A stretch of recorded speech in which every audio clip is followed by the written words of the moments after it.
एक दुर्दांत माफिया ऐसा भी था। बहनों और भाइयों, जब समाजवादी पार्टी की सरकार के समय चलता था तो मुख्यमंत्री हो या मुख्य न्यायाधीश, इन सब के काफिले रुक जाते थे और माफिया का काफिला निकलता था। और जब हमने कार्रवाई की उस माफिया के खिलाफ और उसको रगड़ करके कोर्ट के सामने प्रस्तुत किया तो उसकी पैंट गीली हो गई थी, उसकी पैंट गीली हो गई थी। और तब हमने कहा था, उस समय उसको हमने कहा था, कानून को रौंदने वाले, आज कानून कितना बड़ा होता है यह एहसास हो रहा है कि नहीं हो रहा है। और निर्दोष लोगों को मारोगे तो मिट्टी भी नहीं मिल पाएगी। परीक्षा की तैयारी की होगी, वो जानते होंगे कि एक परीक्षा नहीं, एक परीक्षा कैंसिल नहीं हुई है। इस सरकार में जितनी परीक्षा हुई सब कैंसिल हो गई। और कैंसिल का कारण क्या निकला? क्या पेपर लीक हो गया। पहली परीक्षा पेपर लीक, और एक परीक्षा का पेपर लीक नहीं हुआ है, न 2 का हुआ है, न 3 का, न 4 परीक्षा का, न 5 का, न 6 का। लगभग 9 या 10 परीक्षाएं हैं जिनका पेपर लीक हुआ है। बताओ, ये उत्तर प्रदेश वाले मुख्यमंत्री कैसे हैं जिनका हर पेपर लीक हो जाता है।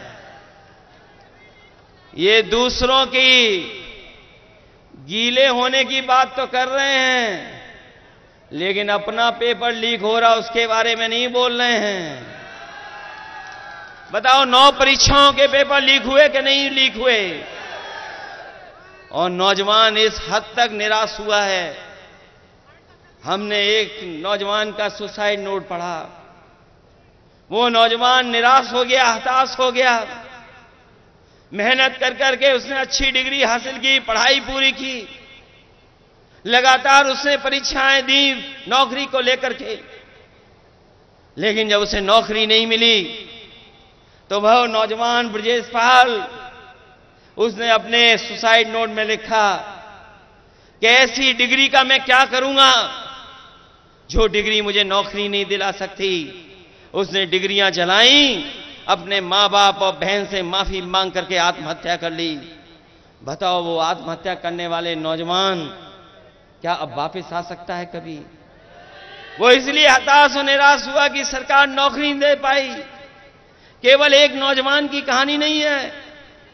एक बेटी जिसको ये पता लगा कि परीक्षा कैंसिल हो गई, जैसे ही उसे जानकारी मिली कि पेपर की परीक्षा जो दे करके आई थी वो परीक्षा कैंसिल हो गई, उसने अपने घर परिवार के लोगों को कुछ नहीं बताया और जान दे दी।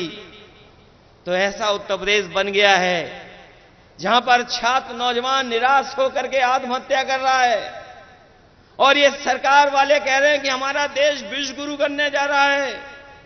अगर विश्व गुरु बनेगा हमारा देश तो क्या 80 और 90% हमारे नौजवान बेरोजगार होंगे क्या? 80 से 90% नौजवान आज बेरोजगार हो गया है। और जो नौकरियां भी मिल रही हैं वो पूरी नौकरियां नहीं हैं। कभी कॉन्ट्रैक्ट पर, कभी ठेके पर, कभी आउटसोर्स से नौकरी मिल रही है। हम अपने नौजवानों से कहना चाहते हैं, समाजवादियों को जिताइए। ये आउटसोर्स और कॉन्ट्रैक्ट पे नौकरी नहीं मिलेंगी, आपको पक्की नौकरी देने का काम समाजवादी लोग और इंडिया गठबंधन के लोग करेंगे।